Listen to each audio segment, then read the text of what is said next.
Уважаемые товарищи, уважаемые ветераны органов прокуратуры, поздравляю вас с праздником. Chers camarades, chers vétérans des organes du parquet, je vous félicite à l'occasion de votre fête, la journée du travailleur du parquet.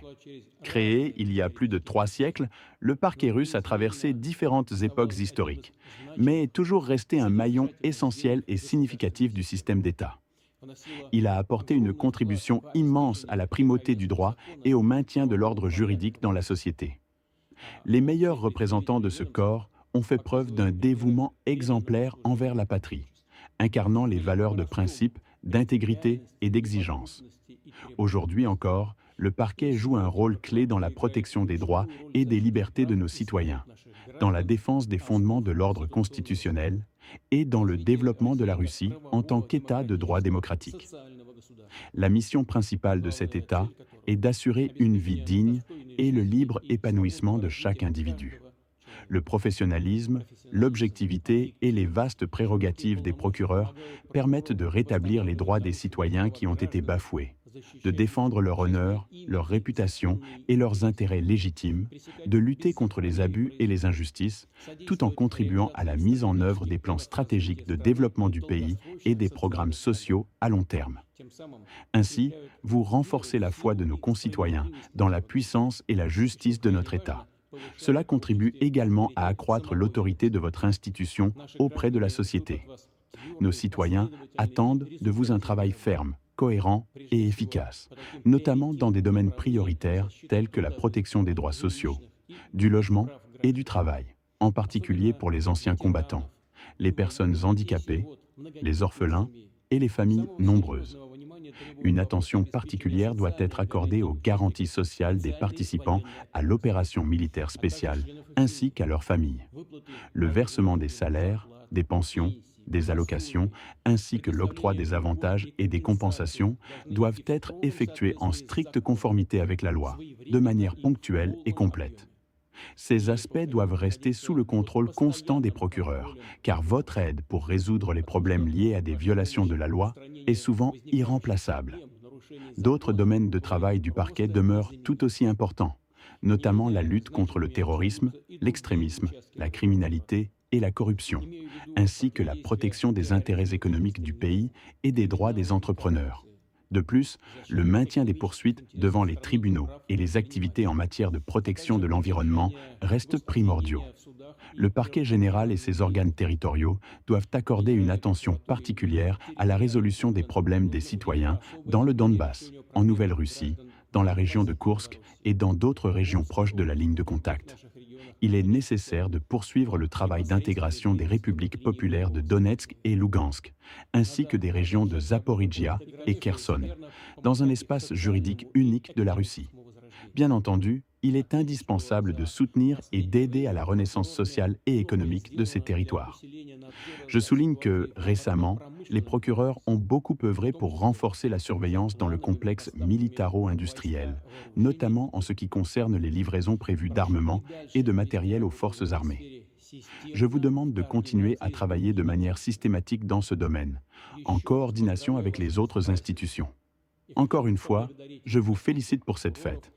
Je tiens à remercier les procureurs russes et les vétérans du corps pour leur dévouement dans l'accomplissement de leurs devoirs. Je suis convaincu que le corps des procureurs de Russie continuera à servir fidèlement notre peuple, notre patrie et la loi. Je vous souhaite, à vous et à vos proches, santé et succès. Ce discours, bien que destiné à une célébration nationale, aborde des enjeux stratégiques et sociaux majeurs qui résonnent dans le contexte géopolitique actuel. Que ce soit la guerre en Ukraine, les tensions avec l'Occident ou les défis internes auxquels la Russie fait face, chaque mot de ce discours est porteur de sens.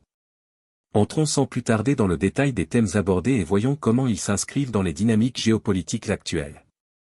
1. Le rôle historique et actuel du parquet russe. Poutine débute son discours en rappelant les 3 siècles d'histoire du parquet russe, soulignant son rôle crucial dans la consolidation de l'État et le maintien de l'ordre. Cela témoigne d'une continuité institutionnelle rare dans un pays ayant traversé des bouleversements majeurs, de l'Empire russe à l'Union soviétique, jusqu'à la Fédération de Russie actuelle. Cette mise en perspective historique vise à renforcer la légitimité de l'État face aux critiques extérieures. Aujourd'hui, le parquet russe est présenté comme un rempart contre les instabilités, notamment dans les territoires récemment annexés comme le Donbass. En comparaison, dans les pays occidentaux, des institutions similaires sont souvent perçues comme des contre-pouvoirs, tandis qu'en Russie, elles incarnent une extension de l'autorité centrale. Cela reflète une vision de l'État comme garant suprême de la stabilité et de l'ordre, particulièrement en période de crise géopolitique. Ce rôle institutionnel se conjugue avec des priorités sociales fortes, que Poutine détaille dans la suite de son discours. 2. Les priorités sociales et les droits des citoyens. Un autre axe central du discours est la protection des droits des citoyens, notamment les plus vulnérables, vétérans, handicapés, familles nombreuses, et enfants orphelins. Poutine insiste sur l'importance d'assurer les garanties sociales pour les participants à l'opération militaire spéciale, c'est-à-dire la guerre en Ukraine, ainsi que leurs familles.